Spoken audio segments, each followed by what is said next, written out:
नमस्कार मंडळी, मी तुमचा लाडका मित्र वरद विजय चव्हाण आणि मी तुम्हा सर्वांचं माझ्या युट्यूब चॅनलमध्ये स्वागत करत आहे. म्हणजे आता संघर्ष योद्धा मनोज जरांगे पाटील आणि अल्ल्याड पल्ल्याड या सिनेमाला रिलीज होऊन आता 9 दिवस झालेले आहेत आणि चांगली गोष्ट आहे की अल्ल्याड पल्ल्याड जरा चांगली कामगिरी बॉक्स ऑफिसवर आपल्याला करताना दिसतोय. त्याचबरोबर नावाप्रमाणेच संघर्ष योद्धा हा मराठी सिनेमा बॉक्स ऑफिसवर संघर्षच करताना दिसतोय. आता हे जे मी काय आकडे सांगणार आहे त्याच्या आधी एक जनरल रिमाइंडर की हे आकडे खरे असतीलच असं मी कुठल्याही प्रकारचा क्लेम करत नाहीये. आपण धरून चालूया की याच्यापेक्षा जरा जास्तच कमाई या दोनही सिनेमांनी केलेली असेल.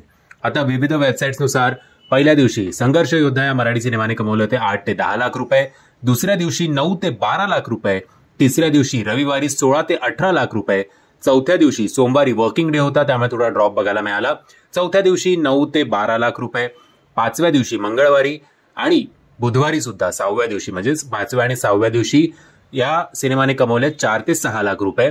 7व्या दिवशी गुरुवारी अजून थोडा ड्रॉप एक्सपेक्टेड आहे. 7व्या दिवशी कमवले 3 ते 5 लाख रुपये.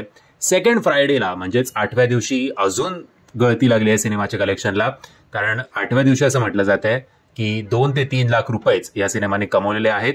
आणि काल 9व्या दिवशी वीकेंड असून सुद्धा, शनिवार असून सुद्धा पुन्हा एकदा 9 ते 3 लाख या सिनेमाने कमवलेत असं म्हटलं जात आहे. सो ओव्हरऑल आपण अप्रॉक्सिमेटली धरू की 70 लाखांच्या आसपास या सिनेमाने पहिल्या 9 दिवसात कमाई केलेली आहे. त्यातून आपण चांगलंच धरूया की बाबा 90 लाख पण असतील, बघू जे असेल ते असेल. तुमच्याकडे या संदर्भात काही अपडेट्स असेल तर कृपया कमेंटच्या माध्यमातून कळवा. आता येऊया अल्ल्याड पल्ल्याड या सिनेमाकडे. अल्ल्याड पल्ल्याडने म्हटलं जात होतं की पहिल्या दिवशी कमावले होते 10 ते 12 लाख रुपये, दुसऱ्या दिवशी शनिवारी 20 ते 22 लाख रुपये. वर्ड ऑफ माउथनी तिसऱ्या दिवशी रविवारी एक चांगली ग्रोथ आपल्याला बघायला मिळाली आणि तिसऱ्या दिवशी रविवारी या सिनेमाने कमवले आहेत साधारणपणे 40 ते 42 लाख रुपयांच्या आसपास. चौथ्या दिवशी सोमवार असून सुद्धा, वर्किंग डे असून सुद्धा फार ड्रॉप आपल्याला बघायला नाही मिळाला आणि चौथ्या दिवशी सोमवारी या सिनेमाने कमवले 24 ते 26 लाख रुपये. 5व्या आणि 6व्या दिवशी म्हणजेच मंगळवार आणि बुधवारी 15 ते 18 लाख रुपये. सो कन्सिस्टन्सी आहे एवढं लक्षात ठेवा. आणि 7व्या दिवशी गुरुवारी सुद्धा काही अजून काही मोठा ड्रॉप नाही बघायला मिळाला. गुरुवारी 7व्या दिवशी या सिनेमाने कमवले 13 ते 15 लाख रुपये. सेकंड फ्रायडेला 8व्या दिवशी पुन्हा एकदा एक जंप बघायला मिळालेली आहे. 8व्या दिवशी या सिनेमाने कमवले 17 ते 20 लाख रुपये. आणि काल शनिवारचे जे आकडे आहेत ते खरंच खूप कौतुकास्पद आहेत. काल पुन्हा एकदा म्हटलं जात आहे की या सिनेमाने 9व्या दिवशी कमवले आहेत जवळजवळ 42 ते 44 लाख रुपये. असं करत पहिल्या 9 दिवसांचं विविध वेबसाईट्सनुसार जे कलेक्शन आहे ते आहे 2 कोटी 13 लाख रुपये.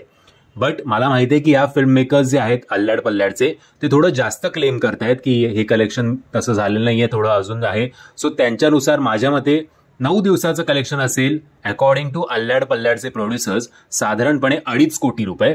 सो जर तसं असेल तर चांगलीच गोष्ट आहे. आपण तेच आकडे जे आहेत ते खरे मानून चालूया. म्हणजे आज आहे रविवार, आज काही फार मोठी वर्ल्ड कपची मॅच नाही आहे. अफगाणिस्तानने नो डाऊट एक झटका दिलाय ऑस्ट्रेलियाला सकाळ सकाळ. आता संध्याकाळी आय थिंक UAE आणि इंग्लंडची मॅच आहे वाटतं.